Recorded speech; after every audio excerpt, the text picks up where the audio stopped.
I raised an eyebrow in disbelief at Lady Mullarney's request. You've probably heard that I had a big fight with Catherine. Even His Majesty Henry said some horrible things. I will not repeat them out of respect for your husband. Lady Mullarney became rigid with anger, taking a deep breath. Since then, the nobles who follow Catherine have brazenly tried to intimidate me and my friends. She has shown her true colours. I listened silently. I don't know whether or not they are doing this on Catherine's orders, but regardless, she's the cause. Once she leaves the royal palace, that group will disperse. Catherine should have gone to Compshire's mansion after the former king passed away. It's only natural to drive her out, Your Majesty. Thank you for confiding in me. I will think about this. Thank you, Your Majesty. Lady Mullarney bowed before leaving. Matilda, Cedrica, could you come into the room, please? Yes, Your Majesty. Please close the door. Lady Mullarney has a most interesting request. What do we know about her relationship with Catherine? I'm unsure about the matter. What about you, Matilda? They didn't have that big of a fight, but since the rumor of arguments spread, there was a split in high society, Your Majesty. I see. But I don't think it's just because of the situation in high society that Lady Mullarney is being so inflexible. Then what's the reason for it? Lady Mullarney is the only child of Marquis Ames. Rumour has it that she was to succeed the Marquis directly. However, he adopted his nephew to succeed him instead. That nephew is Duke Liberty's third child, who is on Catherine's side. Ah, that makes sense. I didn't expect that. Lady Mullarney wants to get rid of Catherine so she can get rid of her adopted brother. Well, maybe. Considering Lady Mullarney's pride, she must have asked me for the deal with Catherine instead of asking for help to become the successor. Your Majesty, what do you intend to do? I leaned back on the couch, contemplating silently, considering the advantages of joining forces with Lady Mullarney to gain influence. Should I step forward, or pretend to be on good terms with Catherine for the time being? I reminded myself, as I had told my ladies-in-waiting before, a false friendship is better than being in conflict. I was preparing to depart for Aldrich's wedding, feeling strange about returning to my homeland as a foreign queen. I took a deep breath and looked in the mirror before stepping out to the waiting carriage. The supranational knights who would serve as my escort surrounded it. Thank you for your protection, dear knights. I observed the arrangement of the procession. Cedrica was notably absent. Laura, have you seen Cedrica? Laura shook her head. Matilda and Julia were also unaware of Cedrica's whereabouts. I was concerned as it was time to leave. At that moment, Cedrica rushed towards the carriage. Your Majesty the Queen! Miss Cedrica, there you are. Your Majesty, did you hear the news? Please tell me you didn't hear it yet. I didn't hear anything. What happened? I heard from my brother. I remembered Cedrica's brother, the knight, Sir Leaf. My brother's participating in the knight's expedition. He's in the same group as Your Majesty's brother, Lord Oscar. Really? Yes, this will be so exciting. Miss Cedrica, where is your luggage? Cedrica turned red as she noticed the procession and immediately went to pack her things. I wiggled my fingers anxiously in the carriage, waiting for her to return. As soon as Cedrica climbed into the carriage, the procession started moving. I hear Lord Oscar is doing a good job on the knight's expedition. Do you mean it? Yes. Do you know why he's become so popular? Normally, one would take legal action after investigating unfair circumstances, but Your Majesty's brother takes swift action after investigating. I was shocked by her description. Legal punishments are fine, but those affected prefer the perpetrators to get their reserved beating. It's the first time something like this has happened on the knight's expedition, so everyone's cheering for him. Cedrica raised her fist in excitement. I was stunned, with my hand on my forehead, trying to process the news. I couldn't speak, I was so shocked. Your Majesty, what kind of person is your brother? He seems to be greatly admired. I didn't know how to explain Oscar. Instead, I leaned against the carriage window, looking out. My thoughts shifted to Elisaria. I wanted my parents to know I was well taken care of in the Celestial Isles, but all I could think about was seeing Aldrich. I admitted, I hoped Aldrich would be surprised to see me. I wanted to show him how well I was doing without him. Yet I wondered, were these thoughts too childish? At that moment, the carriage suddenly stopped. Where are we? Why are we stopping? I was confused. It looked like we were in the middle of a dense forest. I heard a voice call. Your Majesty! I opened the door to find Henry standing there. Henry smiled at my ladies-in-waiting. Your Majesty, can just the two of us ride in the carriage? My ladies-in-waiting giggled and exchanged looks, then quickly exited. I watched through the window as they moved to the other carriage. Henry entered and sat down beside me. I drew the curtains. Henry sat across from me, making himself comfortable, then knocked on the wall to signal the carriage to move again. I came because I wanted to be with you, of course. Okay. I opened the window again and pretended to contemplate the landscape. Henry let out a low, suppressed laugh. I ignored it. I suddenly felt the desire to see Majesty. I wished he was here instead of Henry. I glanced over at Henry, who was smiling at me. Could he hear what I was thinking? Henry, could you do a favor for me? Of course. Anything. Could you become Majesty? Now? I want to hug him, to hold him. He gives me so much comfort. Well, I suppose so. It's just that, well, never mind. We will deal with the logistics when I need to change back. What did he mean by the logistics?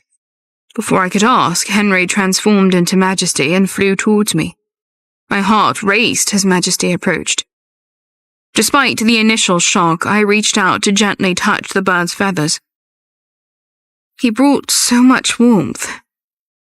Gathering courage, I lifted Majesty onto my lap. My husband is a bird. I can't believe this is true. I also find it quite endearing. I gently hugged Majesty, cherishing his familiar scent.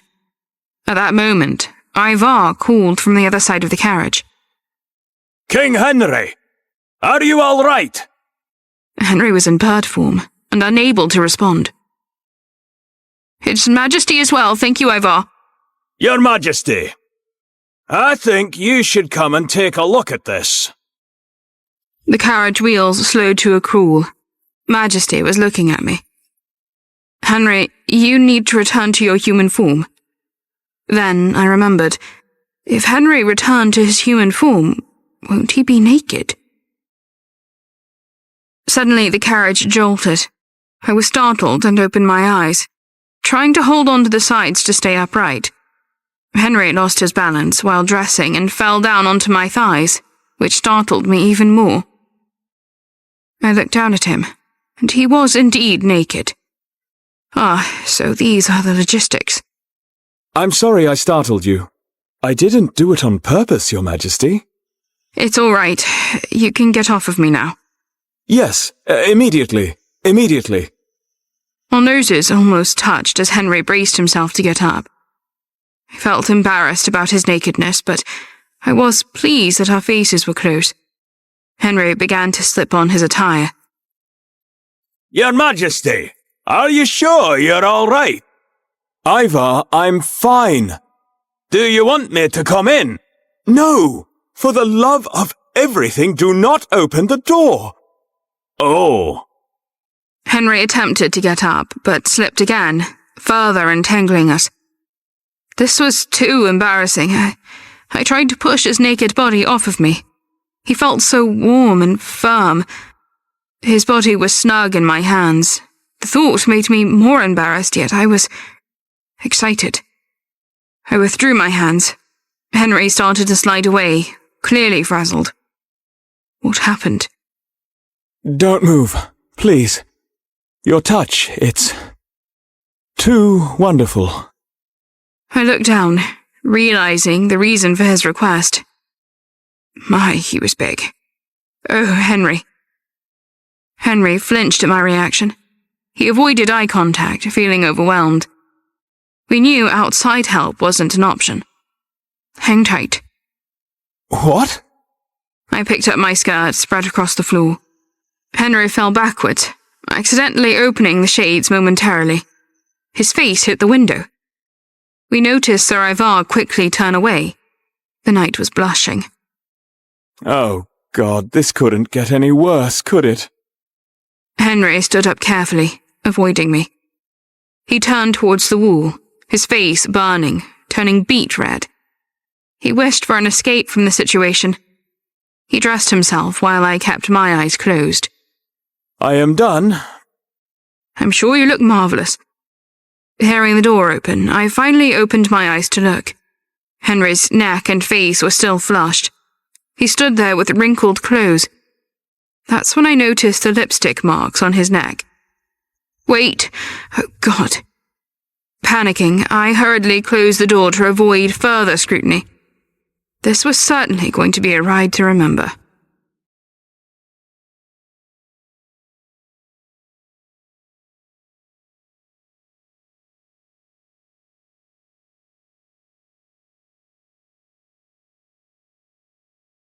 We had stopped because one of the carriage wheels had come loose, but thankfully there were spare wheels, and we were soon on our way again. The rest of the journey to Elisaria was uneventful, allowing me time to recover from the shock of what happened in the carriage with Henry. Although, whenever I found myself alone with him, excitement would creep in, as my mind replayed the day's events. Still, we both tried to maintain our composure, or at least I did.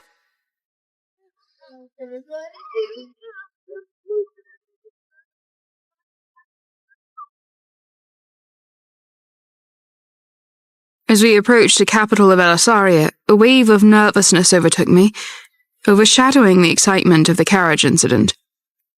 I half opened the window and the curtains, observing the people around. They looked curiously at the carriages from the Celestial Isles, probably having heard rumours of our arrival. I wondered if they recognized me, and if they thought it was audacious of me, the queen who left and remarried, to return. It was natural to wonder, but it didn't feel good. I closed the window completely. Countess Julia's firm words reassured me. These people are not your followers. Do not dwell on their perceptions. Laura also reminded me that if I had simply accepted the divorce and lived in isolation, these people wouldn't have cared for me. I patted my cheeks and forced a casual smile. I was ready as I would ever be to face them.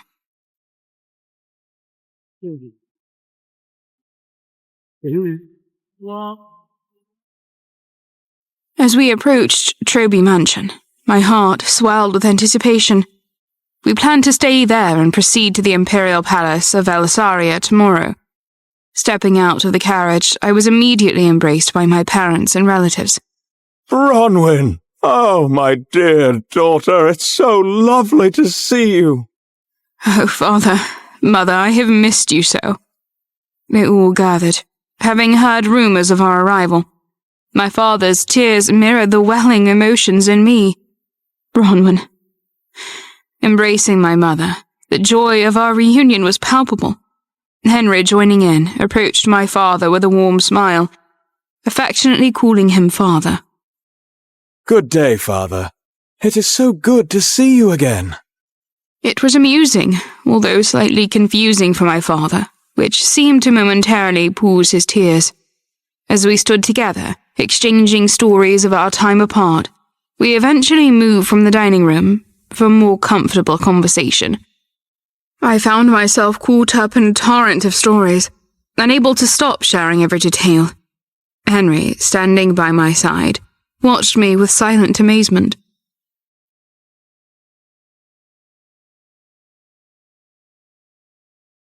Later, as I escorted Henry back to his room, I asked him curiously, "Why were you looking at me like that today?"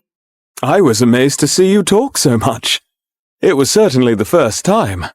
I admit it left me slightly bewildered. After his bath, Henry didn't rest. Instead, he chose to visit again with my parents, clearly determined to endear himself to them. As I roamed the familiar halls of the mansion where I grew up, I occasionally glimpsed Henry in the company of my parents. Despite his efforts, there was still a tangible discomfort on my parents' end. It was understandable, considering the sudden change from Aldrich to Henry as their son-in-law. Despite this, I felt that things were progressing positively, which allowed me to stroll leisurely around before finally retiring to my room for a well-deserved rest.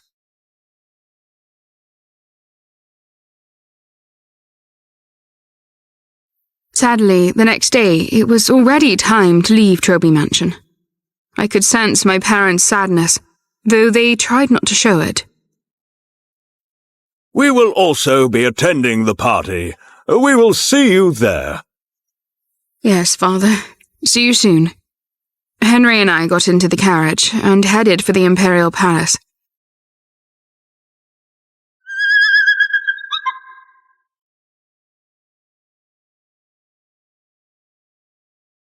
As we passed through the main gate of the Imperial Palace, an unusual feeling enveloped me.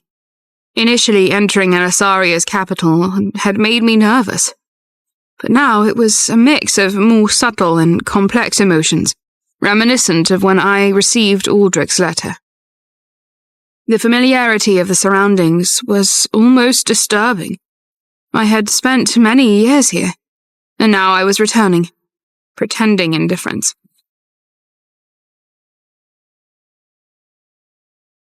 When the carriage stopped, my heart fluttered. I controlled my expression as best I could and stepped out. Count Perdue, Aldrich's secretary, was there to receive us. I noticed I wasn't the only one who seemed disturbed. When we faced each other, I saw Count Perdue's eyes trembling slightly. Nonetheless, he greeted me firmly. Welcome, Lady Bronwyn and your Royal Highness, King Henry. I nodded as calmly as I could manage. There was a moment's hesitation from Count Perdue before he gestured with his hand. Please, come this way. I knew exactly where he would lead us, to the White Rose Room. The White Rose Room, where we were headed, had always been special to me. Do you remember this room? Of course. It's where we first met. Standing in front of the room were the knights of Aldrich's Imperial Guard. As they saw me, their expressions solidified into a frozen stillness. I smiled subtly, pretending not to notice, while I waited for Count Perdue to open the doors. Soon enough, the door to the White Rose Room swung open, and we were ushered inside. The room was filled with Aldrich, his secretaries, and other nobles. I wondered if he had been informed of my arrival. Aldrich seemed undisturbed by our entrance. My eyes were drawn to the empty throne beside him, the throne where I once sat to receive distinguished guests. Looking at Aldrich again, I noticed his determined expression, but his eyes, they held a certain sadness. We exchanged a momentary stare. Contrary to what I had anticipated, my mind was surprisingly blank. What was going through Aldrich's mind as he continued to stare? Your Majesty! Count Perdue whispered to him, breaking the silence. Aldrich seemed to come out of his reverie and spoke. I appreciate the gesture of friendship shown by the Celestial Isles. I know it has been a hard journey. His face was unreadable, his voice calm. He looked at me once more, but remained silent thereafter, no longer the man who seemed momentarily stunned.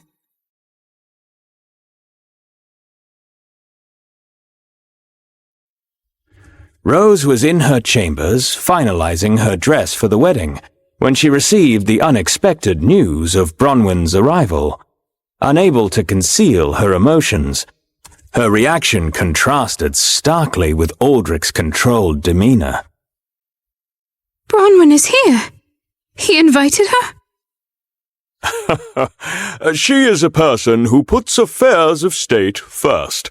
Since she was invited, she must have considered that it was best to accept. Once Baron Lant left, Rose's anxiety was palpable, even leading her to bite her nails in worry. Designer, I also want all the accessories to be glamorous, from the headpiece to the jewels. Really? Are you sure? Yes. Everyone will compare me to the deposed queen. That may be true, but believe me, you don't want to stand out too much. Rose reflected on Bronwyn's arrival. The deposed queen came to the country she left. How much must she have prepared herself so that her dignity would not be trampled upon? Rose's rationale made sense to her, but it clashed with the designer's taste. The dress is glamorous. If the accessories are glamorous too, you could be overshadowed. It's my wedding. On my wedding day, I don't want to lose to anyone. I want more. The designer had no choice but to comply, selecting the ostentatious accessories before leaving. Rose stared at the dress on the hanger and felt a sense of relief. With that dress, she was convinced she wouldn't lose to Bronwyn. Yet Rose's anxiety lingered.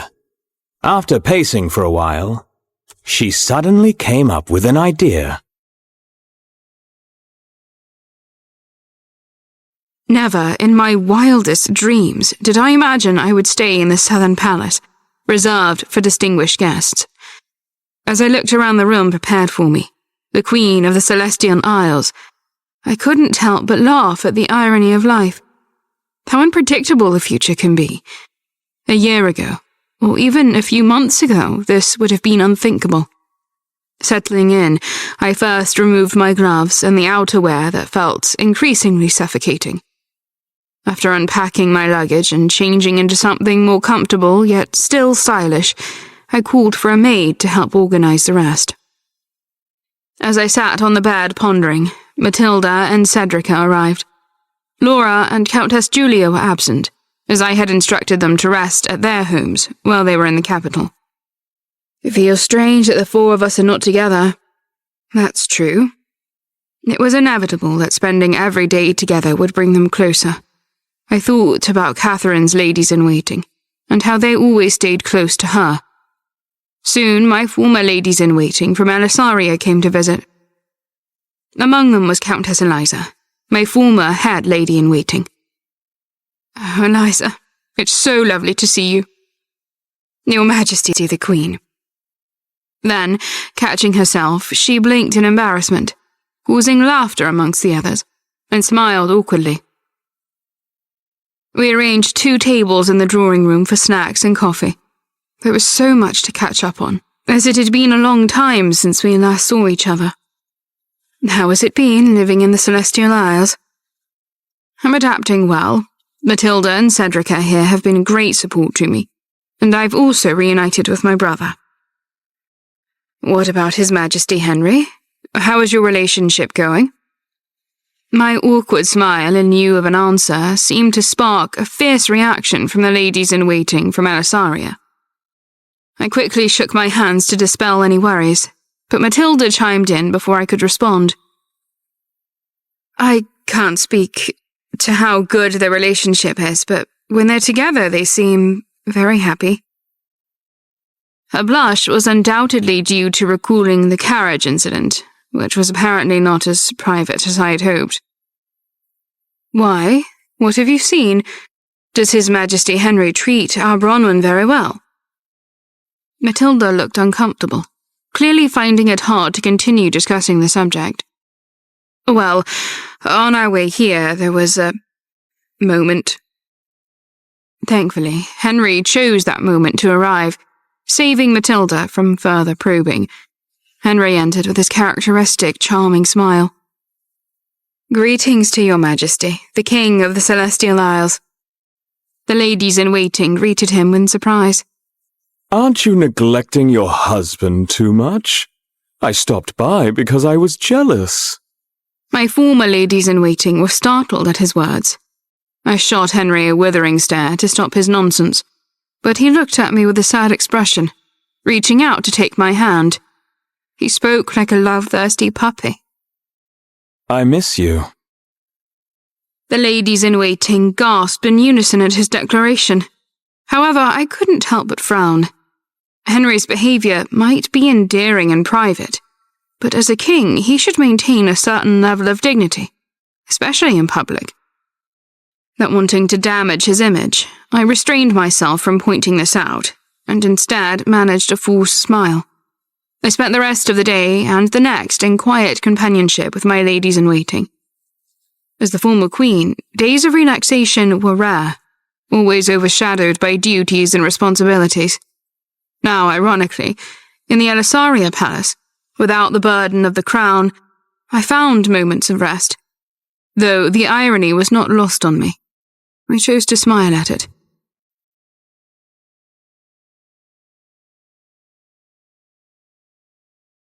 The day before the wedding arrived with a stark contrast.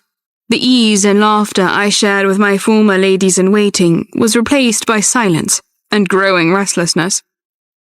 I found myself pacing the room, then decided to venture out for a walk. Unexpectedly, I ran into Henry, and we agreed to walk together. As we moved silently through the palace grounds, we came across a familiar path. The very place where I had once walked with Henry during my time as queen. Do you remember? We were walking by here talking about your birthday. I remember.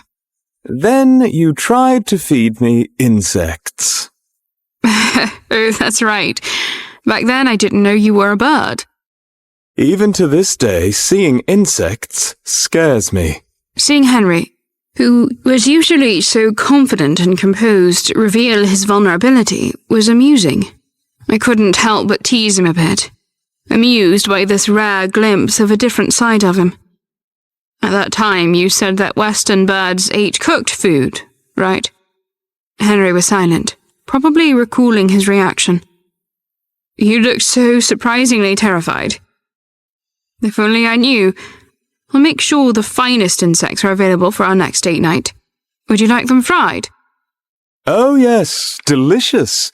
Thank you for your kind consideration. Seasoning could help. Of course. So, if we have a date night and an insect shows up, you will partake too, right? You give me too much credit. I glanced at Henry, a twinge of worry at the thought of actually dealing with insects.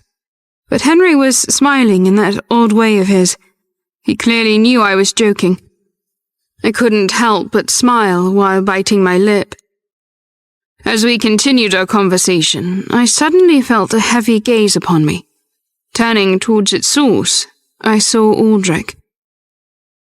His presence stirred memories of the past. I recalled a similar encounter with Aldrich while walking and talking with Henry about Majesty. Approaching Aldrich, I greeted him with a reserved smile. It's a pleasure to see you, Your Majesty, the King of Alisaria. Aldrich stood motionless, lips firmly closed, not responding to my greeting. His eyes shifted between Henry and me, filled with anger. King Henry, could you allow me to have a moment alone with Bronwyn?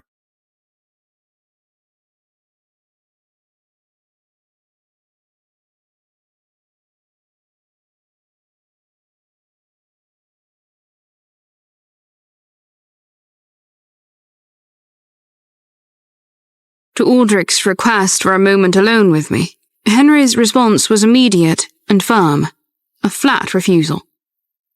I'm sorry, Your Majesty, but no. You seem a bit angry. I cannot leave my wife next to another man who is angry, even if it is a king who asks. I'm sure you understand. Aldrich's expression hardened even further at Henry's words. Aldrich had changed. He scared me. Another man? After a moment of silence, Henry reaffirmed with a smile. Bronwyn is my wife. Henry's declaration echoed Aldrich's words from a few months ago. I noticed Aldrich's face twist, perhaps recalling the same memory. But despite his feelings, Henry's stance was correct. Back then, Aldrich had created a clear boundary between Henry and me, due to our unfamiliarity. Now the roles were reversed, with Aldrich and I being strangers. Aldrich addressed me directly, avoiding Henry's gaze. Bronwyn, I have something to tell you, privately. Go ahead, Your Majesty. Just the two of us. Despite our estrangement, my curiosity was piqued. What could Aldrich possibly have to tell me? Besides, as my former husband and the king of a powerful nation, his words could hold significant weight. The existing tension between Aldrich, Henry, and I was already palpable. There seemed no harm in hearing him out without outright rejection. As I turned to signal my intentions to Henry, I was met with a familiar expression. He looked at me with the same sad, golden retriever eyes like he had before. It seemed as if he would start whimpering if I left his side.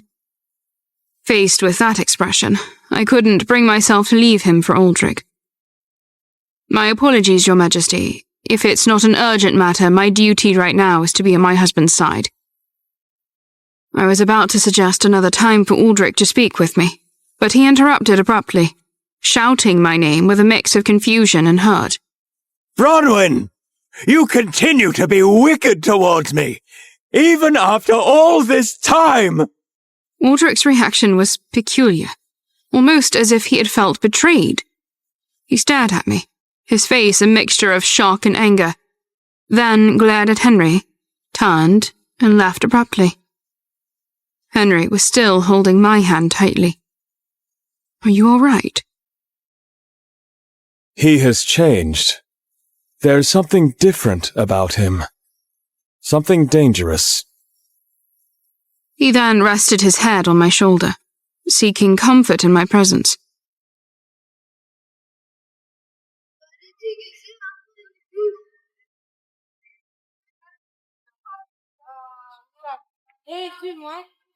The wedding day dawned with an unmistakable buzz of activity. Even in the southern palace, the energy was palpable, mirroring the chaos at the central palace.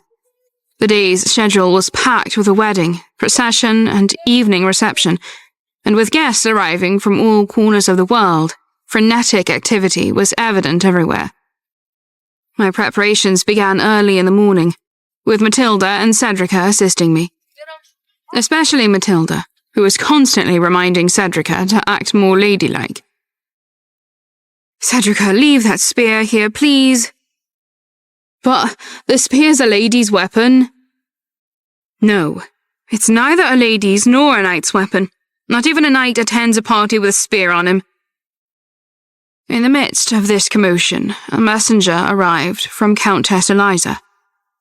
Queen Bronwyn, Countess Eliza asked me to inform you that Rose's wedding dress is very glamorous, emphasizing very. Upon hearing this, I glanced at the dress I had selected. It was tastefully glamorous, chosen under the assumption that a plain dress would seem self-conscious for the queen who remarried a king of another country. However, Countess Eliza's message made me reconsider my choice. Please transmit my thanks to Countess Eliza. I handed the messenger a gold coin, expressing my gratitude for Countess Eliza's thoughtful gesture. The choice of my attire suddenly seemed more significant than I had initially thought. It's common knowledge that wedding dresses are meant to be glamorous, but the fact that the Countess Eliza went out of her way to inform me about Rose's dress suggested that it was exceptionally so. I imagined the scene, both of us in overly glamorous dresses, standing out like two peacocks vying for attention. I opted for a simpler dress that I had brought along as a precaution.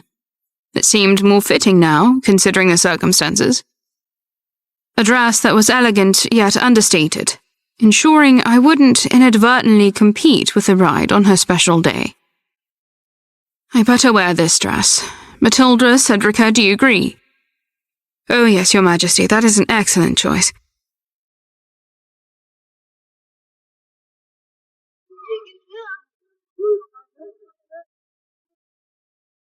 Once I was ready, I joined Henry to attend the wedding. The hall was a testament to Aldrich's efforts, splendidly decorated and remarkably detailed. The grandeur was different from that of the Celestial Isles, less ostentatious but equally magnificent, particularly the magically engraved pillars that glowed subtly. Imagining Aldrich, clearly enamored with Rose, directing the wedding preparations, a smirk involuntarily formed on my lips. I was relieved I hadn't responded to that letter. I'd imagine you must feel better knowing all eyes aren't on you. Aldrich's spectacle has taken a good share of the attention. While I heard a few murmurs, no one approached me directly. Sitting beside Henry in the area reserved for distinguished guests, I found myself wishing for the ceremony to pass swiftly. After half an hour's wait, the grand silver bell at the front of the hall rang, signaling the commencement. The high priest emerged, looking more weary than he did during my divorce. His expression changed upon noticing me, a mix of surprise and forced politeness. I acknowledged him with a slight bow and a smile, but he just shook his head, smiling stiffly. The hall quieted down as the high priest started the ceremony. He opened the scroll in his hand, and he announced, "Let the bride and groom enter." At the sound of the small bell, the bride's door and the groom's door opened simultaneously. The separate paths for the bride and groom would converge in the middle, symbolizing their union. The symbolic entrance of the bride and groom represented their coming together, having journeyed by separate paths, to now walk as one in marriage. Aldrich emerged from the groom's door, looking every bit the handsome, imposing figure I remembered. His gaze, fixed solely on Rose, didn't stray in my direction even for a moment. Their happiness seemed palpable. Rose, too, looked stunningly beautiful and elegant. The woman I first met, already striking in her own right, now shone with a radiance like a pristine moon. Perhaps a reflection of Aldrich's love, or the fine cuisine of the imperial palace.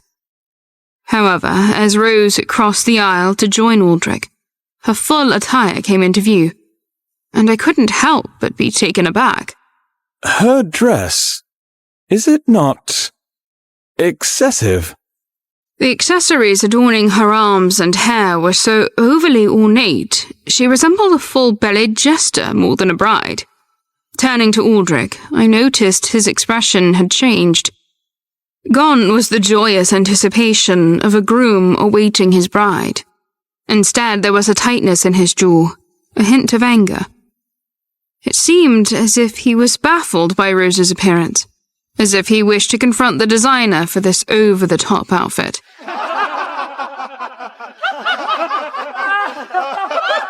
Does she think she's a clown? The nobles, in their arrogance, appeared to be mocking Rose's choice of dress. However, Rose, under her breath, also muttered a comment to Aldrich that caught my attention. "Can't believe she's wearing something so awfully plain. Did she originally have that kind of taste, Your Majesty?" Rose's words, though meant to be discreet, echoed the sentiments of many in the hall. The wedding, intended to be a grand and solemn affair, had taken on an unintended tone, thanks to the extravagance of Rose's attire. Observing Rose in her extravagant wedding attire, I recalled the clothes she used to wear when I was queen. She favored simple, mostly white garments, avoiding ostentatious designs. This choice made her stand out like a wildflower amidst the more flamboyant blooms. Her refreshing appearance had been a significant factor in her rising popularity among the nobility. Yet, on what was arguably the most important day of her life, Rose chose to don a dress that was, frankly, ludicrous. Nonetheless, she seemed pleased with herself, exuding confidence. As she passed by me, her smile was one of triumph, as if she believed she had bested me in some unspoken competition. The ceremony proceeded. Rose and Aldrich stood together before the high priest, who opened the holy book. Aldrich, King of Elisaria, do you accept Rose as your wife? I accept. And do you, Rose, accept to marry Aldrich, the King of Elisaria? I accept. Please sign here. After they signed the marriage certificate, the high priest stored it inside the holy book. I now declare the birth of a new royal couple within Elisaria. The audience applauded. Aldrich turned to the crowd, revealing a gentle smile, and despite her dress, Rose's smile was radiant. The couple looked genuinely happy, like a scene straight out of a fairy tale. But as I observed their joy, a bitter thought crossed my mind. I hope they're not happy. It was a fleeting, uncharitable thought, perhaps born from the complex web of emotions tied to my past with Aldrich. Reflecting on my thoughts, I couldn't help but question my own character. It's common for people to wish their ex-spouses happiness, but I struggled with that sentiment.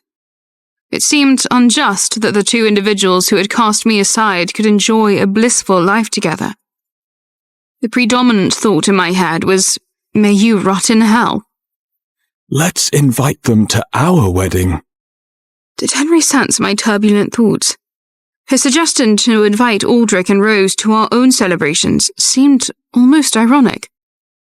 Would they even consider accepting an invitation from us? I doubted it. Henry's warm hand found mine, anchoring me back to reality. His whisper and touch were soothing, pulling me away from the darker recesses of my mind. We can invite them, if you wish. The comfort of intertwining fingers with Henry was grounding, but soon I felt a heavy gaze upon us. Aldrich was watching us, his expression a mixture of emotions. The attention wasn't just from Aldrich. Others in the hall also observed us. In defiance, I clasped Henry's hand even tighter. Did Aldrich feel that I, his ex-wife, was tarnishing his wedding with my presence? His face was contorted, clearly troubled. Even Rose, radiant beside him, caught on to his discomfort. She followed Aldrich's gaze to us and frowned slightly, perhaps sensing the tension in the air. The wedding parade was next on the agenda, a tradition where the newlyweds would journey through the capital. While a normal carriage ride would be brief, the parade carriage, moving at a leisurely pace, would take several hours to complete the route. But there was an unexpected hitch. After the wedding, Rose, assisted by Viscountess Amelia, headed towards the parade carriage, only to be halted by Aldrich. Change your clothes. It was customary for the bride and groom to participate in the parade in their wedding attire, showcasing their splendor to the public. But Aldrich's request to change clothes, especially at such a moment, left not only Rose, but also the surrounding nobles startled. Did you hear the king? The nobles, after a moment of reflection, seemed to silently agree with Aldrich's decision. Presenting Rose in her current attire to the public might prove disastrous. No, I was told I could go to the parade like this. At least take off the jewelry. You look ridiculous. Ridiculous? You look like a holiday jester. You're making us both look like fools. With those final, unfiltered words from Aldrich, Rose was escorted into a nearby room by Viscountess Amelia. After some time, Rose emerged, devoid of the excessive accessories. Without them, her true beauty shone through, making her look angelic, despite the still glamorous dress. However, she boarded the carriage with a forlorn expression, seemingly attached to her initial appearance. Aldrich followed her into the carriage. He glanced subtly in our direction, but then turned away, signaling the start of the parade with a simple command. Begin the parade. The white silk ribbons with gold edges trailing from the back of the royal carriage fluttered elegantly in the wind. I boarded the following carriage with Henry, feeling a mix of nervousness and anticipation. Clutching the carriage railing with one hand, I held Henry's hand with the other. Our carriage had no cover, and I had to stand throughout the parade, facing Elisaria's citizens whom I had left behind. The tension was palpable. My concerns about Rose's dress now seemed trivial.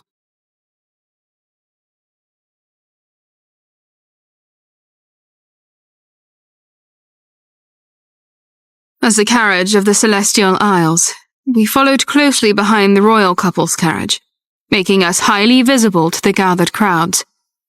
Taking deep breaths, I tried to maintain an air of nonchalance, gripping the carriage railing as we began to move.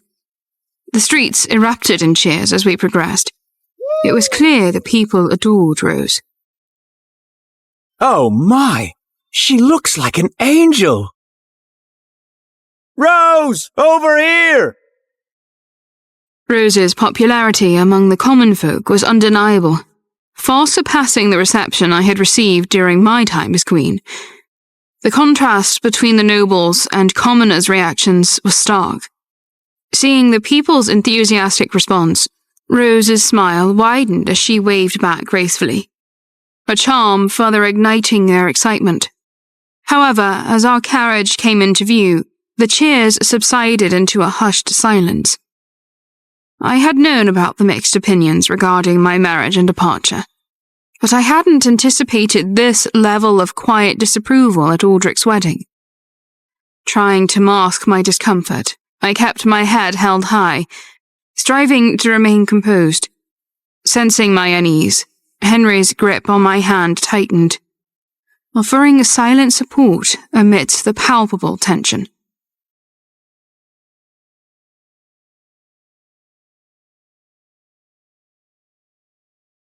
In the evening, the wedding reception commenced.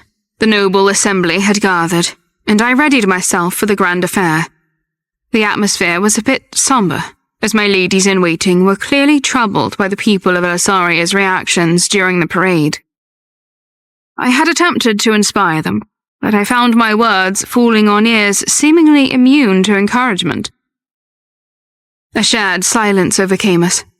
I wasn't surprised, yet I felt a pang of sorrow as I thought about the handsome King Henry beside me, who also found himself met with silence. I felt the weight of it upon me as I started towards the banquet. Despite the heavy air, I couldn't help but smile when I arrived at the party. I was among the nobles, my family included. Unlike the commoners, the nobility welcomed me with grace. I found solace in their understanding. This tendency to brush issues under the rug was often problematic, but today I was grateful. Even during Aldrich's first dance with Rose, I felt relatively good. I was among people close to me, not the common people who thought me to be distrustful and icy. I turned to see King Henry standing beside me, his violet eyes sparkling at the sight of me. Your Majesty, may I have this dance? I accepted immediately by placing my hand in his, and we headed to the center of the dance floor. I heard the rumors and felt eyes on me, especially Aldrich's, but I focused solely on the dance with King Henry. Once we finished, I could barely make it back to my assigned seat when I felt a tap on the shoulder. I turned to see Duke Elegy behind me. Your Majesty Bronwyn. Hello, Duke Elegy. How have you been? May I have this dance? I was completely taken aback. I couldn't understand why he wanted to dance with me. I awkwardly agreed without really thinking about it, but I couldn't hold my tongue as we swayed. Why did you ask me to dance? But he just continued to dance as if he didn't hear me. In fact, I perhaps would have thought that he didn't if I hadn't seen the perturbed expression on his face. He didn't respond, and seemed lost in his own deep thoughts. We released our hands and I gave him a curtsy. Only then did he address me. Your Majesty. However, before his words could unfold, a sudden interruption resonated through the hall. Queen Bronwyn, May I request a dance? In an instant, silence seized the hall, and all eyes were turned to us. Frankly, I was rather disinclined to partake in this affair. However, Aldrich, being the king of Elysaria, left me with little choice. Having already declined a stroll, it became quite challenging to rebuff the groom's request. Moreover, at the wedding reception, it would be deemed discourteous for the guests to shun the newlyweds. It was, regrettably, inevitable. I acquiesced to dance with Aldrich, and we made our way to the centre. As I joined him, those in our vicinity swiftly retreated, as if circumventing a trap. As the music commenced, an undeniable sense of déjà vu enveloped us. The intensity sent shivers down my spine. Nevertheless, my feet, unaffected by the intricate emotions, moved with natural grace. Although our recent history bore the weight of divorce, we had spent much of our lives in tandem. My body instinctively acknowledged him as my dance partner. Aldrich maintained a stoic silence. He merely gazed at me, alternately grasping and releasing my hands. When the time came to delicately clasp hands, he posed a quiet inquiry. What is your answer? He received my answer. No, I most certainly did not. I stared back at him, waiting for him to put it together. Exactly. You have nothing to say to me. What would you have me say? I don't want to lose you. We are literally at your wedding to another woman. Is this your plan to keep me? Did you presume I would rejoice upon receiving a letter promising to reinstate me as queen within a year? How can you be so certain that 1 year won't turn into 2? What if you should father another child in that time? Might it not extend the duration? Bronwyn, please. A year from now, even if you should uphold your pledge. I leaned in. I have no desire to nurture nor be the mother of your Majesty's child with Rose. I would detest raising that child, only to be spurned in its maturation, labelled as its mother's adversary. I took 2 steps back and curtsied. Aldrich appeared even more taken aback. To any observer, it was evident that I had communicated something to him. Suddenly, I was exhausted. I made my way to my seat, praying to the gods that another unexpected dance was not in my future. But just when I sat down, a cacophony of voices reached my ears from a distance, resonating with surprise and admiration. What now? Despite my curiosity, I found myself disinclined to investigate. I instead focused on the pineapple slices in front of me. But Matilda, who had been traversing the hall, approached me quickly. Your Majesty, that person. Matilda appeared hesitant to utter her name. Yet I surmised to whom she referred. Rose. Given Matilda's allegiance, addressing Rose as Her Majesty the Queen in my presence would have been too challenging. In celebration of her marriage, she intends to contribute a considerable sum to various charitable organizations, orphanages, nursing homes, for instance. Seriously? 20 million crowns. A substantial sum, hence the collective awe. I raised my fan to conceal my amusement. This was the exact amount that I had left in the promissory notes, and she was doing exactly what I had advised against. How could she do it so openly? Was she exceedingly daft, or exceedingly cunning? The rest of the night I was consumed by this information. As much as I wanted her to fail, I wanted the people of Elysaria to succeed. I was torn on whether to advise her more explicitly of what she was risking, or to watch her crash and burn. After all, she was the queen now. I did not relinquish my position willingly, but rather I was ousted and coerced into divorce. I must divulge only what is necessary to help the people. But how? Apprehension seized me, recalling her dramatic display where she threw herself to the floor, asserting my brother's culpability. Was there any assurance that she wouldn't repeat such theatrics, whilst we converse? Suddenly, an ingenious solution materialized. The sun set and rose again. and the time for the masquerade ball was upon us.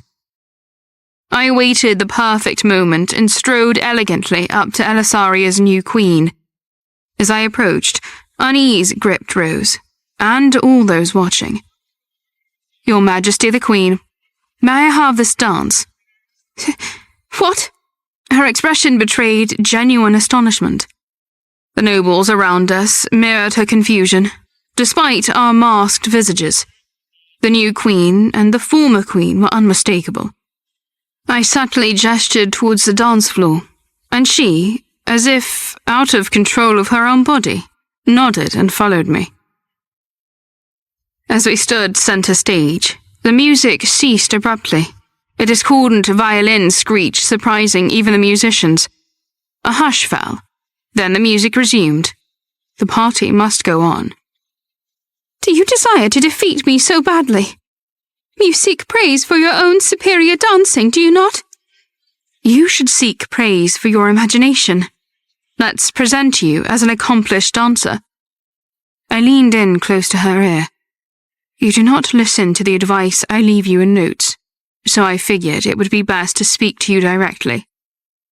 If you ever need to act solely as queen without Aldrich's oversight, for the sake of Elisaria, you must go over Baron Lance's head by speaking with Marquis Carlson.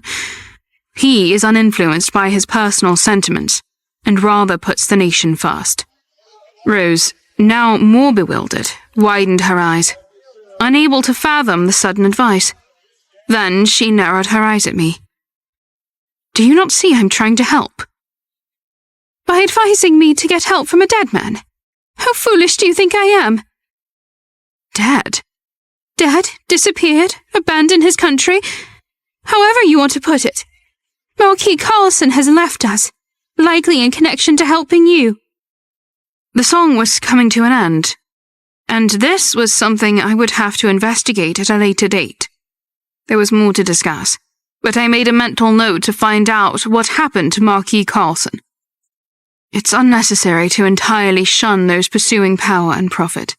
Some may possess valuable talents, albeit guided by different objectives.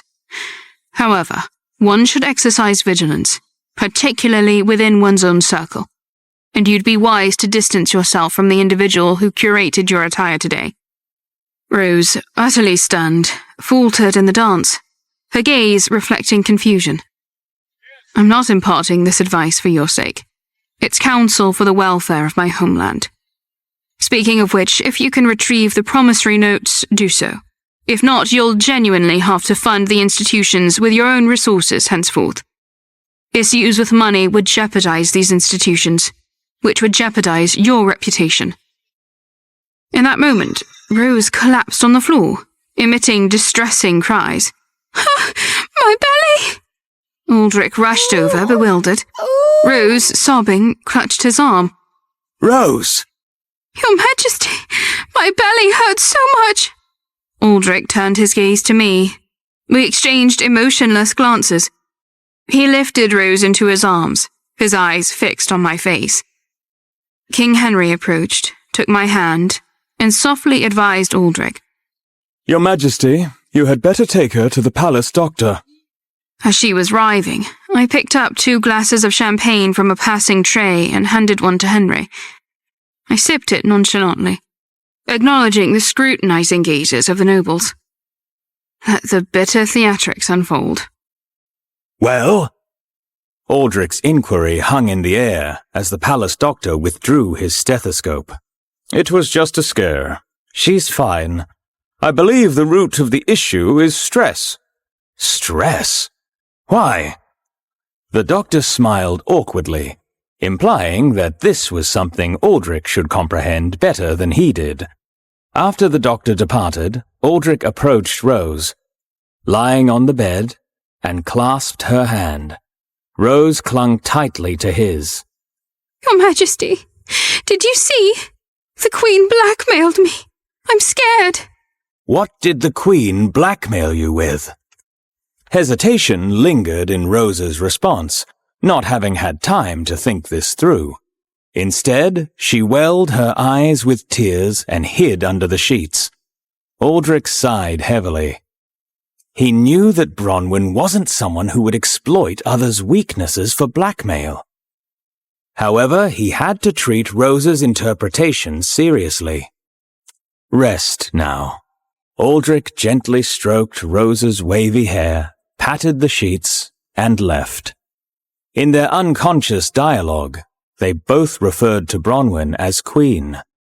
Rose frowned upon realizing this slip. Stupid Rose. You are the Queen now. Oh! Bitch! Rose covered her mouth, as if she herself was shocked at her reaction to Bronwyn's words. She's still acting as if she's superior. Rose regretted not retaliating. She clutched her belly, succumbing to the growing pain. It wasn't an act. Facing Bronwyn exerted enormous pressure on Rose. She perceived it as a psychological attack, all part of Bronwyn's scheme, given her intelligence. Now she's not only after me, but also after my baby. Troubled by the mention of the promissory notes, Rose realized that Baron Lant should still have them. Would it be all right to ask him? But on second thought, she changed her mind. She was just talking nonsense. She walked over to the mirror. Being reminded of her own beauty always made Rose feel better. She was disappointed to see such a sad look on her face. Smile, Rose. You must show a dignified image to His Majesty from now on. It was just a matter of days before I would depart Elisaria, and I knew this could be the final occasion I set my eyes on the palace at all. With that in mind, I took a peaceful stroll through the gardens, taking it all in. In the distance, a luminous glow captured my attention. I walked towards it to discover its origin, and was surprised to see Duke Energy seated upon a boulder. Where is that light coming from? He unfurled his hand, revealing a glowing necklace. It is a rare jewel, imbued with a touch of enchantment. He cupped the necklace in his palm, showcasing its mystical luminance. Beautiful. He gazed at me silently, with the same somber expression as yesterday. Are you sad? That's an ironic question, given the look on your face, Duke Energy. I thought you were a friend of the new Queen. Shouldn't you be joyous? His expression remained unchanged. Unless you love her. He raised his eyebrows and laughed. He opened his mouth to respond not to my question, but to repeat his own. I asked if you were sad because of the parade. I shrugged. It was inevitable. People tend to remember only the events that happened most recently. Your legacy is irrelevant if you made a misstep in the last week. Instead of responding, I held his gaze, trying to understand what he was trying to say. I harbored the feeling that this was less about me and more about him, but we did not have the kind of relationship where I could pry. So I continued in the direction I had been headed and took my leave. It was the final night of the wedding celebrations, and I was on my way to Henry's chambers to spend time with him as I had promised. I had spent most of my time in Elisaria catching up with friends.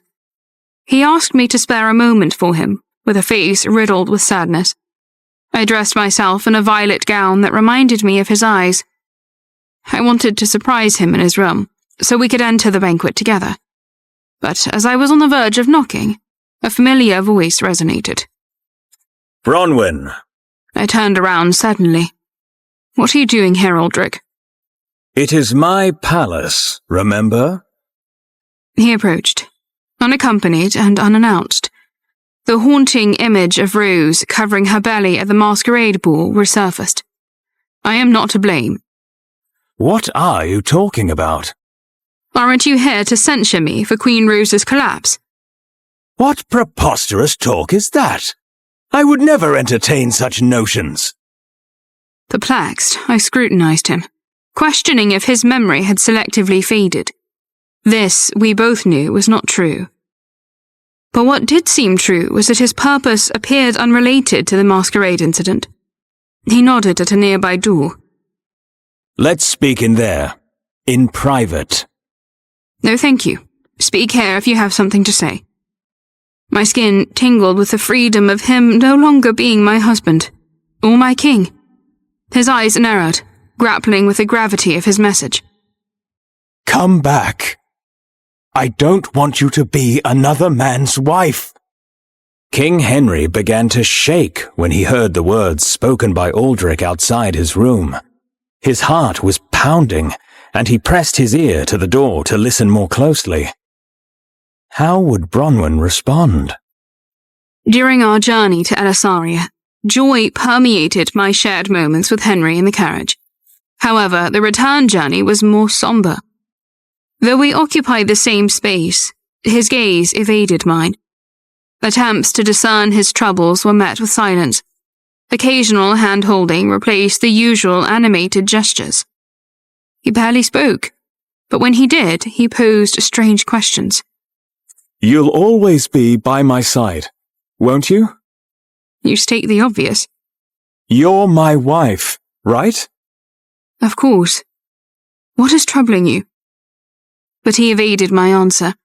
I thought perhaps he was tired from the journey, but nothing changed when we returned home. Elasaria had dealt him various wounds, and for his sacrifice, I harbored a desire to mend the fissures in his heart. Contemplating ways to alleviate his melancholy, my gaze fell upon Matilda, engrossed in knitting. I found myself inspired by the vivid ball of yellow yarn and the rhythmic clinking of needles. I will make him some clothes. It will be a tangible expression of comfort and care to weave threads of affection into the fabric of our shared life together. King Henry, perched precariously on his windowsill, gazed at the heavens above. A brooding atmosphere surrounded him as he wrestled with inner turmoil. Neglected papers lay abandoned on his desk, a testament to his distracted state. The fateful events haunted him, replaying like a relentless torment.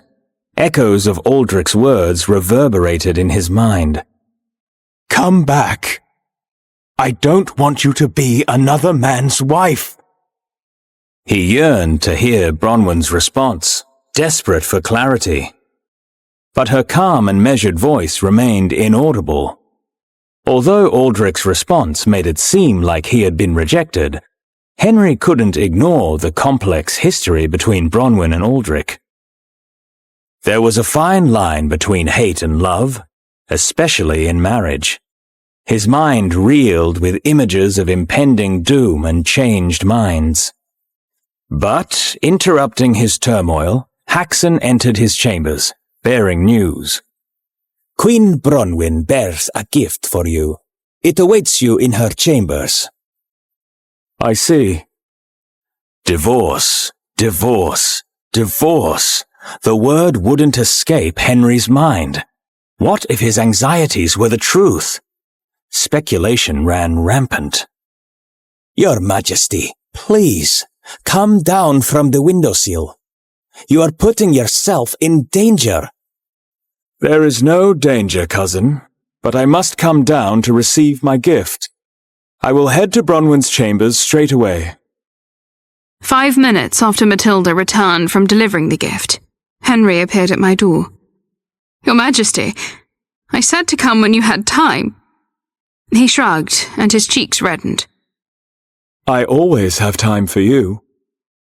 His eyes twinkled, and his expression made me chuckle. He already seemed less depressed. I quickly opened a desk drawer, pulled out a wrapped box, and handed it to him. It's small. I hope you're not disappointed. He examined its dimensions excitedly, as if the unopened box was the gift. Open it. The ribbon fell away, revealing the contents. King Henry, visibly amazed, reached into the box and lifted out the carefully knitted clothes. What do you think? His face lit up. It's small indeed. Did you make it for me to wear when I turn into a bird? Just as I hoped, his joy returned, dispelling the gloom of the past days. If you become Majesty right now, I will dress you. Really? To affirm my sincerity, I beckoned him to sit beside me on the couch. Come onto my lap. Before I could blink, King Henry disappeared, and his shirt rustled on the floor as his bird form appeared. I picked up Majesty and tenderly placed him in my lap. Like the old days, his eyes widened with a hint of surprise. I proceeded to dress him in the knitted clothes. The clothes look so handsome on you. I sang a soft, soothing melody while gently stroking his head. His eyes gradually closed, and he peacefully drifted into sleep. You're so lovely. I sealed the moment with a gentle kiss to his forehead, and continued to marvel at him.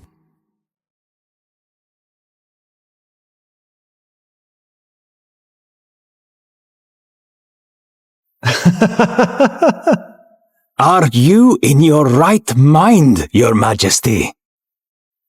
Even Haxon, who rested in the comfortable chair in the corner of King Henry's chambers, was alert enough to realize the change in King Henry's mood. Earlier, Henry had seemed depressed. Now he was smiling and giggling, paying no mind to his right-hand man who had been caged for weeks, only to return with barely a memory of what had gone on during his time as a bird. King Henry turned to him. Oh yes, I'm wonderful. Haxon shrugged and sunk deeper into the couch. Better to be lost in a daydream than to be depressed, I suppose. But inwardly, Henry's instability worried him. He was like a schoolboy whose feelings could change on a whim, based on his perception of the woman he loved. He eyed his cousin with concern. Henry turned back and met his gaze.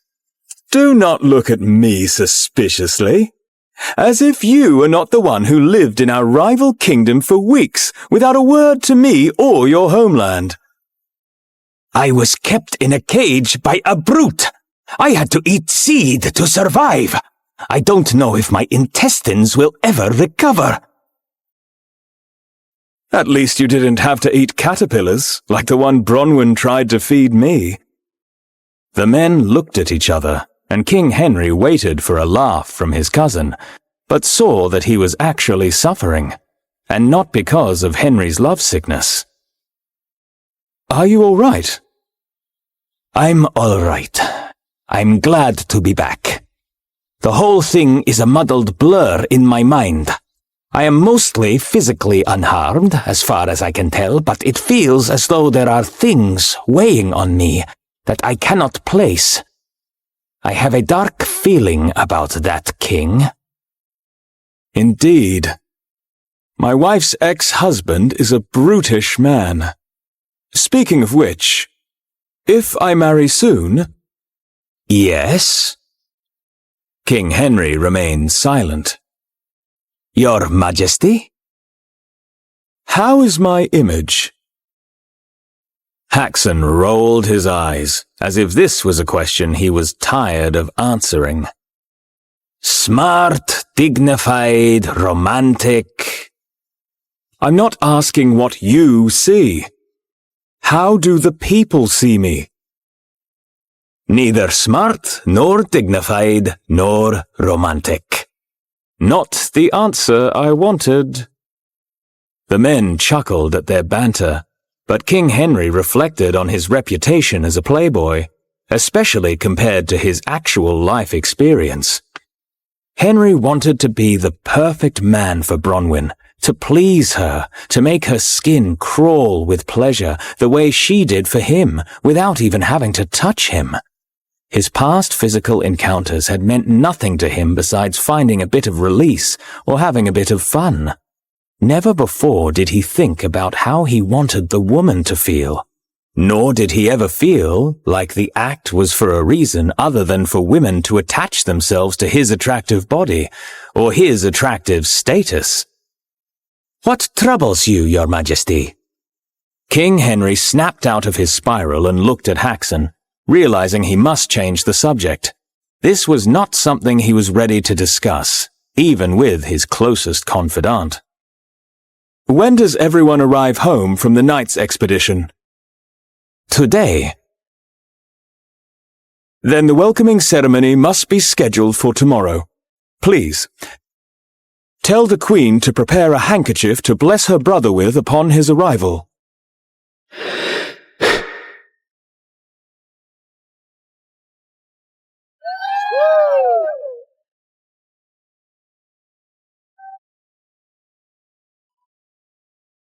The knights were coming home from their expedition, and I was there to greet them as their queen.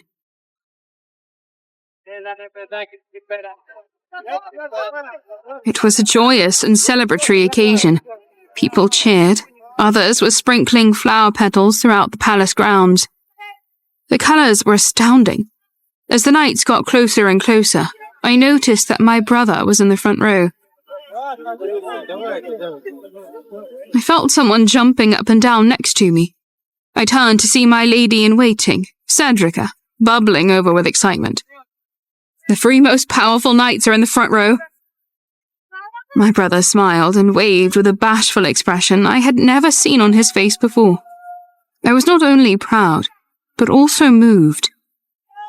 Once the knights dismounted their horses, I made eye contact with Henry, who nodded at me, signaling that it was time.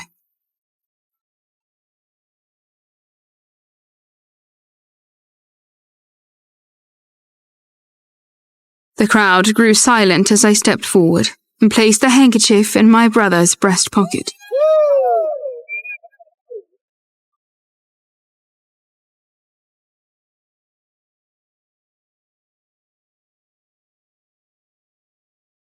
I sat by the fire that evening with a smile on my face, contemplating how glad I was that Oscar was welcomed and beloved in our new home. I regretted terribly that he could not shake his unfavourable reputation in Elysaria. I did not notice Matilda come in until she was already at my side. Your Majesty? Oh, yes, Matilda. I have these for you. She handed me a stack of letters, all from local families. I read letter after letter, as if the common people had read my mind. They were all written in praise of Lord Oscar Truby. I turned to Matilda and Cedrica, who had also entered the room. It seems these young ladies at today's welcoming have fallen in love with my brother. We told you he was very popular. Lord Oscar is as beautiful as a painting. Why you laugh? Is this a surprise? Is he not beloved where you come from? I cast my gaze downward, hesitant to say anything derogatory about my brother.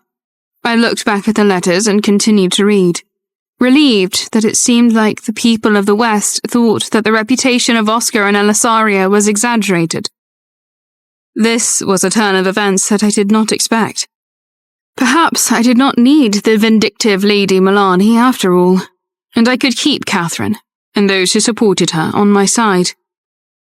I dismissed my ladies-in-waiting and fell into a cosy sleep as I considered who to surround myself with and rested easily, knowing that my brother would be among them.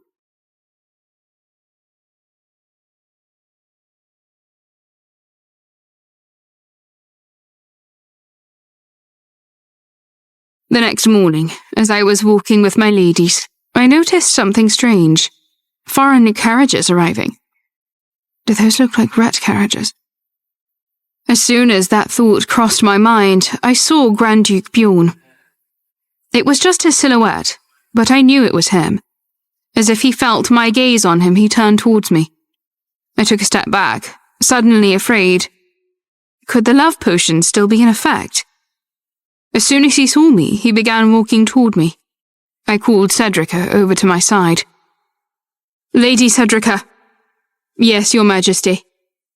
Let's go the other way. There seems to be a lot of people around here. As you wish. Her Royal Highness is coming through, out of her way.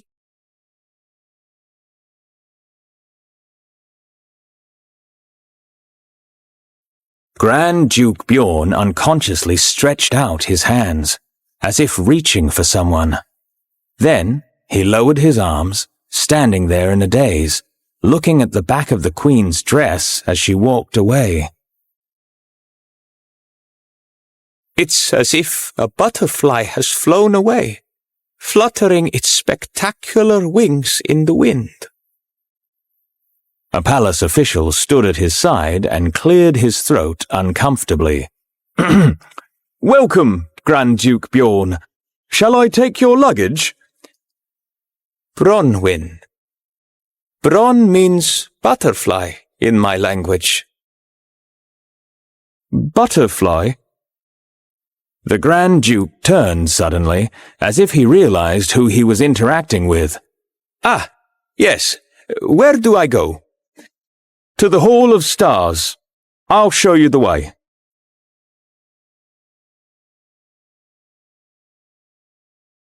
The Hall of Stars was a place that lived up to its name. Arriving at the hall under the guidance of the official, Grand Duke Bjorn looked up at the black ceiling and marveled. Countless different types of jewels shone like stars in the sky. A long red carpet stretched across the floor, with officials standing on either side. King Henry was standing by the throne at the other end of the carpet. My apologies, Grand Duke. You have to put down your sword. Very well.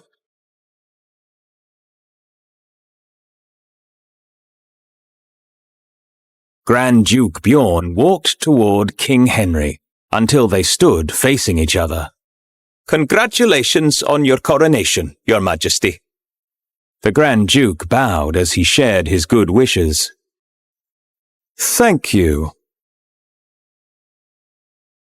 There was a silent exchange between Grand Duke Bjorn and King Henry. The Grand Duke remembered the last occasion when they met.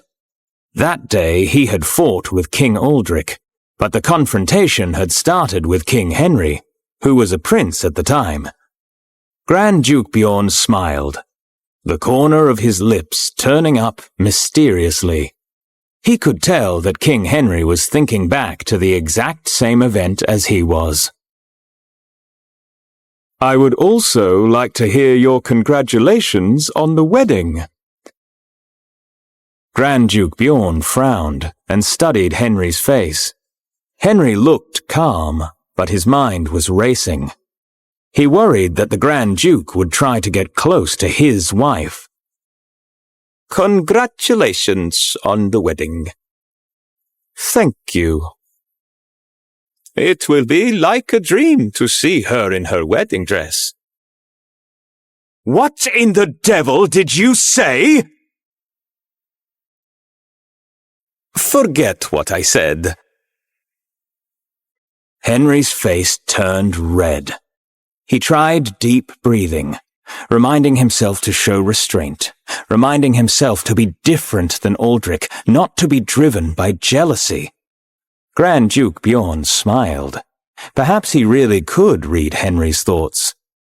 My words were meaningless, Your Highness. Henry's expression darkened. The men stared at each other in a standoff.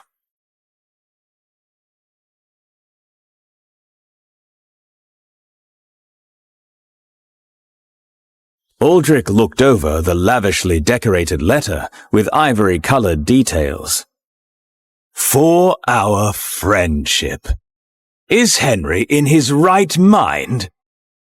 Reading the letter put him into a fit of rage, especially because it was from King Henry and not Bronwyn. It would have been insulting enough for her to have written it, but he was just invited to Bronwyn's wedding by her new husband. Aldrich crumpled the letter and threw it away in frustration.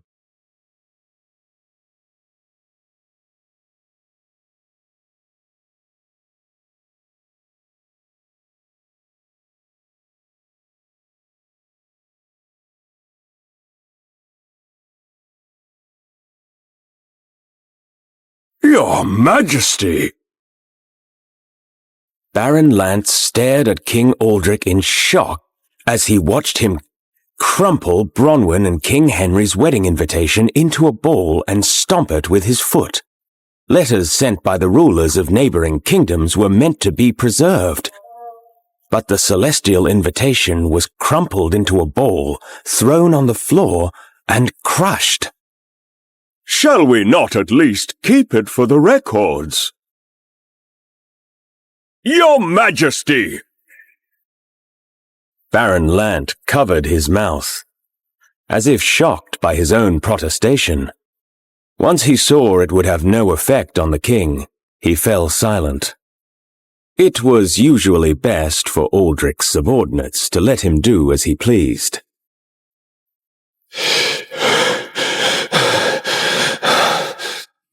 After a few more tramples, Aldrich found the solace of a seat, although his mind and heart continued to race. He leaned back in his seat, eyes closed, and began massaging his temples. It seemed as though his brain was ablaze. No. Aldrich heard Bronwyn's voice echoing from the last time they spoke. His stomach was in knots as he remembered the dread he felt when he insisted that Bronwyn return to Elysaria, assured that he could fix all that had gone awry.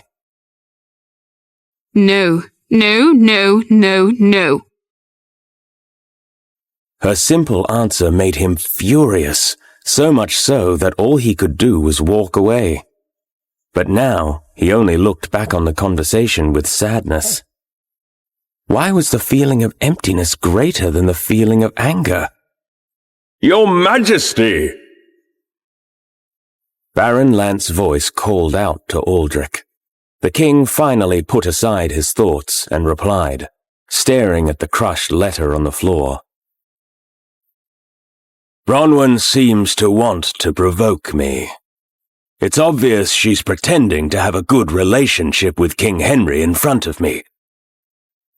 I suppose we should keep the invitation after all. The king nodded his head at the crumpled paper on the floor, and his subordinate obliged the unspoken request. I will keep it with our records. Very well. You may leave. Do my words fall on deaf ears? I said you may leave. Your Majesty. What is the matter? I would like to comment on something regarding the Queen's donation. Do you speak of Bronwyn? No. I speak of Rose. Ah, Rose. What about her generous donation?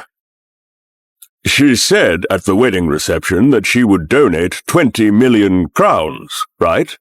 Yes, that's right. Is it possible for her to donate that amount? As I am the keeper of the kingdom's finances, I am concerned about her ability to procure such a high amount. It will be through imperial promissory notes. They must have been left by Bronwyn. Baron Lant's eyes widened in shock, not just at the sheer audacity of Rose to use the deposed queen's money to win favor in Elysaria, but at Aldrich's nonchalant reveal of this information. But, Your Majesty, if the money is not hers, but she claims it is, this could destroy her reputation. On the contrary, it is good for her image. And there won't be any trouble unless I report it. Let's forget about it. But, Your Majesty... It will also help improve Rose's image. Although the king seemed to miss Bronwyn, he was still protecting Rose. Aldrich already regretted how he protected Rose in the past. Now that the country's finances were involved, Baron Lant feared that Aldrich's future regret would not just have personal, but global consequences.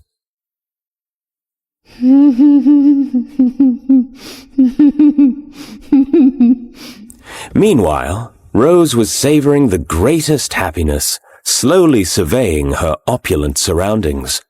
Elegant arches, rooms for guards, a grand foyer, a splendid drawing room, and a magnificent bedroom. All hers. The Western Palace exclusively belonged to the Queen. It was here she would bear and raise her child, and eventually watch it ascend to the throne. She dreamed of becoming the new king's mother. I will give birth to and raise the next ruler of this vast kingdom. She shivered as she looked out the window, overwhelmed by her emotions. She was different from those born into privilege. She had climbed up from the very bottom. Now her victory was complete. A happy ending. Now it is all up to me. The Queen's power is enormous. She pressed her hand against her chest, feeling her heart about to burst. Memories of the wedding reception gave her goosebumps, the shouts of joy, the adoration. Everyone loves me. She smiled, thinking about how rumors of her generous donation would enhance her popularity. A future surrounded by luxury awaited her. Rose turned around, pleased, but noticed her lady-in-waiting, Viscountess Amelia, had a sour expression. Why aren't you smiling? What? You are unhappy that this is my room now, are you not? No, of course not. Rose continued to look at Amelia suspiciously with her arms crossed. When she was a concubine, she had to be wary of others. A concubine had no power. But now she was the queen. If someone bothered her, that person would have to suffer the consequences. I demand an explanation. Viscountess Amelia looked down at the floor in hesitation, and Rose gave her a sickeningly sweet smile. She touched the lady-in-waiting's chin and lifted it up to meet her gaze. Why are you so subdued on such a happy day? Viscountess Amelia had been working in the palace for many years, tending to the highest-ranking officials in her nurturing way, and had grown quite respected among the palace staff. But after Viscountess Verdi's death, she was asked to focus solely on Rose, and since then, she felt less safe in this place that had always felt like home. She was suspicious about the cause of her predecessor's demise, and after Cheryl was so shaken up by Rose's treatment of her, Amelia thought it best to be careful. Rose looked like an angel, but smiled like a devil. Amelia was smart and knew how to dodge the daggers in Rose's eyes. The drawing room is generally filled with gifts from nobles after a royal wedding. I see. So there should be gifts?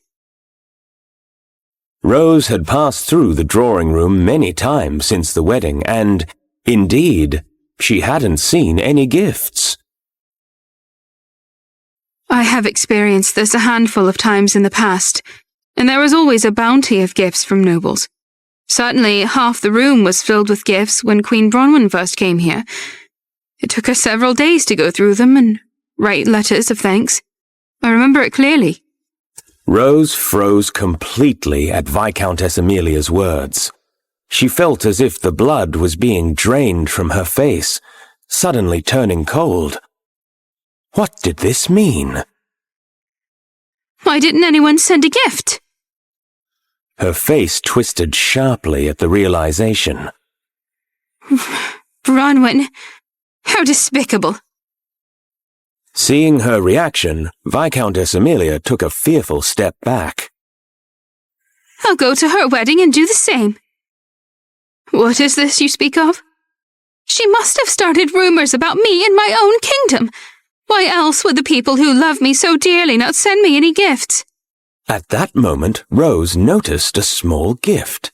It was difficult to see at first because it was on one of the thick patterned rugs. She ran over and picked it up.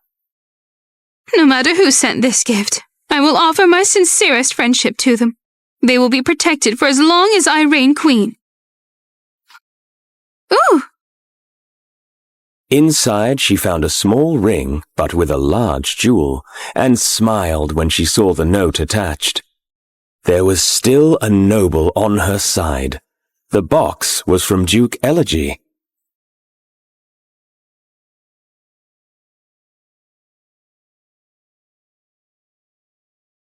Although I was fearful of encountering Grand Duke Bjorn once more, this was no time to be confined in the detached palace, brooding over my destiny.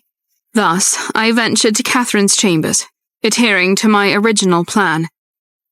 She and I must be allies.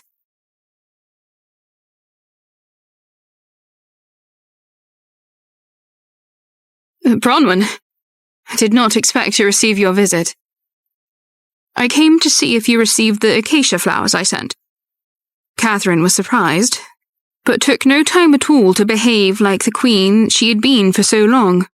She turned to one of her ladies-in-waiting. Will you please prepare a table for Bronwyn and myself? Yes, Lady Catherine.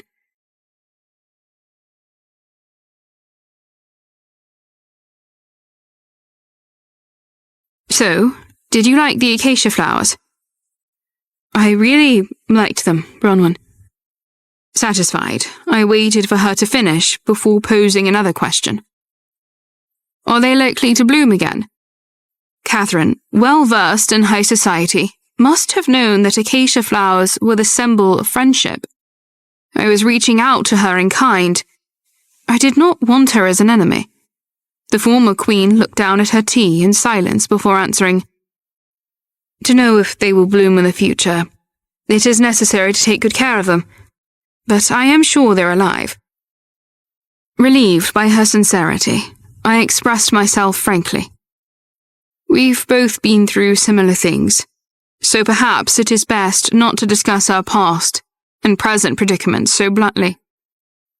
Yes, I don't want to get into the unnecessary psychological warfare. That wouldn't end well for either of us.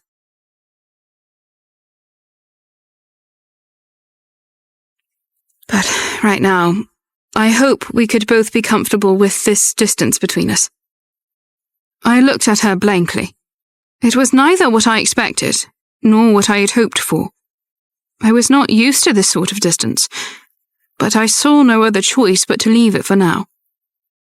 That's all right. Thank you for your time.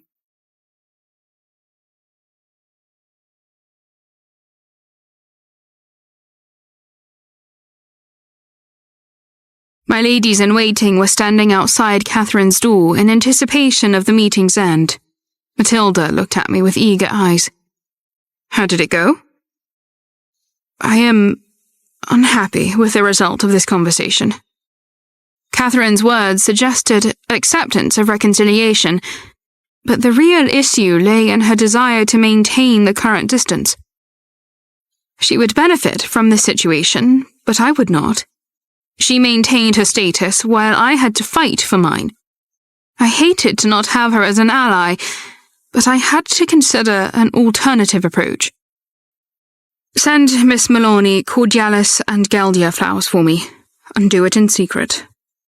In the flower language, cordialis meant secret, and Galdia meant cooperation. My ladies-in-waiting understood my unspoken strategy. I didn't know whether Catherine was being sincere or calculated, yet either way I had no choice but to enter the intricate dance of high society. As we continued towards my chamber, I stopped in my tracks as we encountered Grand Duke Bjorn. I knew it would be embarrassing for both of us to ignore him again, especially since there were no distractions around, so I greeted him calmly. How have you been, Grand Duke? Grand Duke Bjorn attempted to respond, moving his lips in vain. His embarrassed expression hinted at the intensity of his discomfort, as if his embarrassment might consume him. His lips continued their futile dance, eventually seeking refuge under my hand. The perplexity on my face mirrored that of my ladies-in-waiting, who were equally baffled by the Grand Duke's unusual behavior. As he turned away, without speaking, Matilda and Cedrica reacted with disdain. Who does he think he is to blatantly ignore your Majesty the Queen? Shall I bring him back right now? It's Grand Duke Bjorn of Ret. It's all right. He's just a shy man. I reassured Matilda and Cedrica, swiftly retreating to the detached palace. Yet beneath my calm exterior, worry brewed. The lingering effects of the potion cast doubt on the feasibility of our negotiations. Was my new kingdom in trouble because yet another foreigner had fallen for me?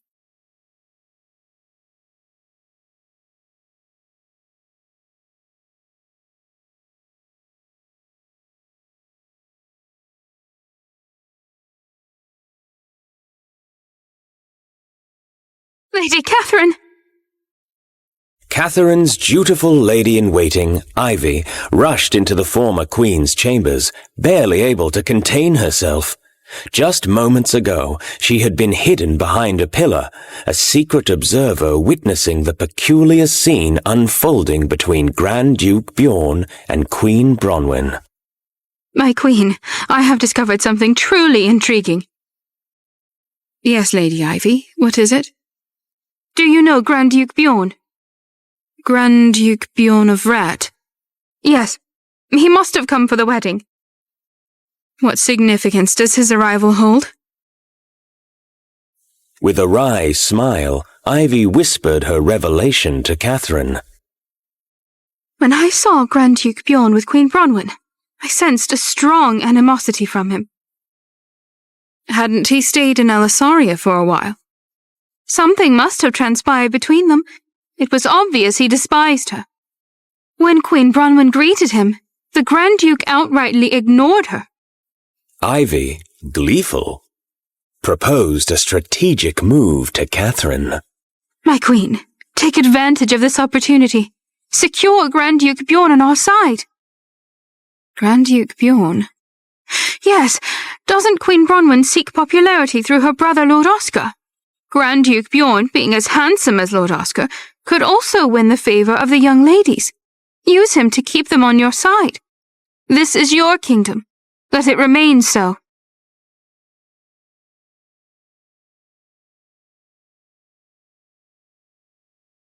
The meticulously landscaped palace garden was bathed in sunlight. Rose was pleased with herself as she watched the guests arrive at the tea party she threw. This is how I will change their minds. Rose had dispatched invitations to all the nobles residing in the capital.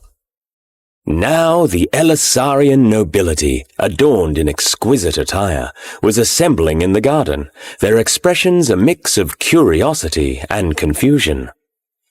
A splendid table, adorned with sumptuous dishes, caught their discerning eyes. The esteemed chef had fastidiously followed Rose's instructions. A sweet cake stood at the center of an extravagant table, surrounded by a meandering river of ice cream. Cookie carriages held jams crafted from an array of fruits. As the nobles admired the feast, Rose, elegantly attired, addressed them. I prepared this feast especially for all of you. The nobles were more surprised by Rose's presence than the delectable treats. Her tone and attire subtly mirrored the former queen. Everyone exchanged glances in silent contemplation. Everyone, please take your seats. Rose, with a charming smile, assumed her place at the head of the table. Much has occurred, but everything has stabilized, finally.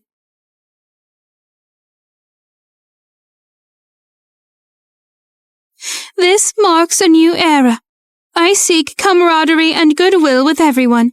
Internal strife among the nobles is a vexation to His Majesty the King.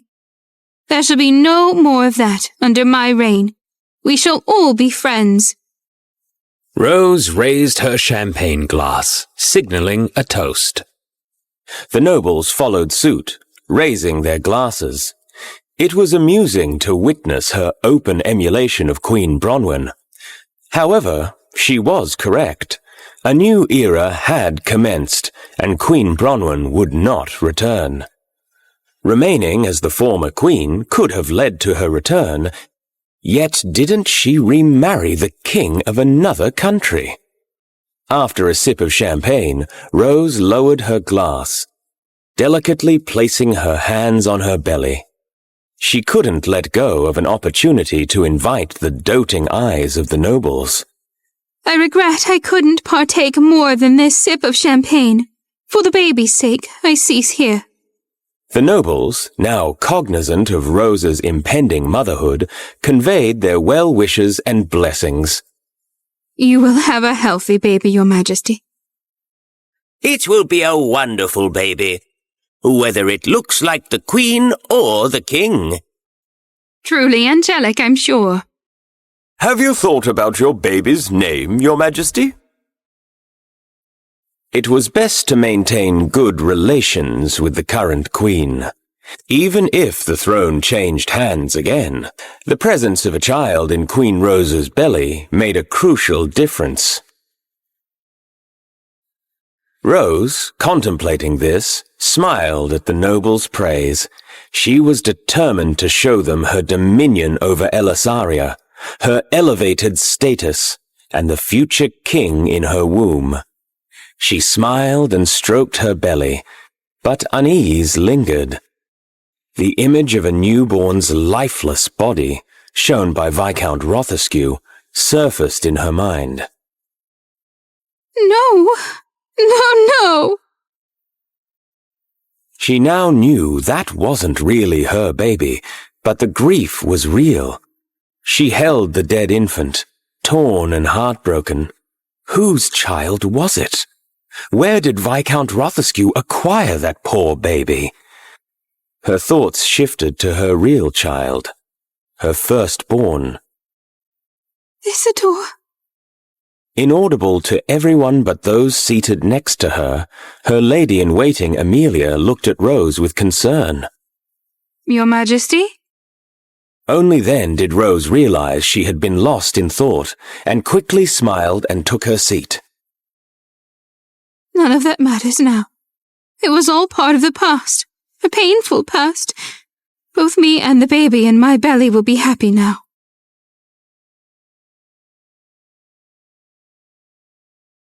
Suddenly, a malicious laugh echoed from the other side of the table, shattering the tranquility. Rose gazed at the source. A tall man, with platinum blonde hair, yellow eyes, an air of intellect, and an attractive face. She realized who he was. Marquis Faring. He cheered for Bronwyn on the day of the divorce, when she got permission to wed that foreigner. Rose wanted to kick herself, realizing that she should have made sure more nobles than just Duchess Betha and Viscount Langdale were banned from her events. I find it a bit ironic that the person who declared she'd be the queen of the commoners is now trying to get close to the nobles. I was generous to invite you here, Marquis Faring. If you aren't interested in having a friendly relationship with me, I suggest you leave. Rose looked at him smugly. Oh, how scary. He stood, waved his hand, and left. Other nobles, offering various excuses, followed suit. Nearly a third of her guests departed. Rose clenched her fists, bit her lips hard, and watched her carefully crafted plan unravel. It simply was not fair.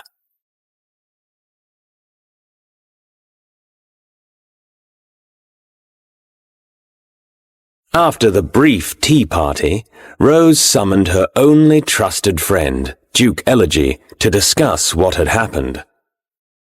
Nearly a third of them left. I did exactly what you said. Why don't they love me? Duke Elegy listened on as Rose continued. It was his counsel that she had followed, thinking it would yield positive results. Yet Marquis Faring had openly mocked the interviews they published, with many nobles seemingly agreeing. Did you purposefully tell me the wrong answers? If not, then why is everyone being so rude to me? Rose's eyes welled with tears. It was her first tea party, a moment she had eagerly anticipated. She had worked hard to get close to all the nobles, but the event had been ruined. More nobles remained than those who followed Marquis Faring. Yet the atmosphere among the remaining nobles was strange after his departure. Despite many attempts to console her by speaking ill of Marquis Faring, others exchanged glances and chuckled. Rose couldn't ignore the latter. You're still naive, aren't you? Duke Elegy smiled slightly, his nonchalant demeanor irking Rose, who was deeply angered. What? Did you expect everyone to show a favorable reaction towards Your Majesty the Queen? Yes. Why wouldn't I? What do you mean? Your Majesty the Queen had to choose between nobles and commoners. He looked at her knowingly, waiting for it to click in her mind. You weren't in a position to choose everyone, so the best choice was the commoners. I stand by my advice. You told me I would have the support of the commoners, but you never told me I would become the enemy of the nobles. Have you compared the reaction of the commoners towards Queen Bronwyn at the parade and the reaction of the commoners towards Your Majesty, Queen Rose? That reaction was obtained by choosing the majority of the citizens, the commoners. What happened today was also because of that. You don't have to worry. The nobility will surely alter their opinions for King Aldrich and the impending heir. Rose felt remorse for venting her anger at Duke Elegy. She was lost for words at his unperturbed explanation for everything she'd laid on him. She was wrong not to trust him, she thought. I beg your pardon. I was feeling rather sensitive earlier. The unfolding events were quite unexpected. Duke Elegy replied with a genteel nod.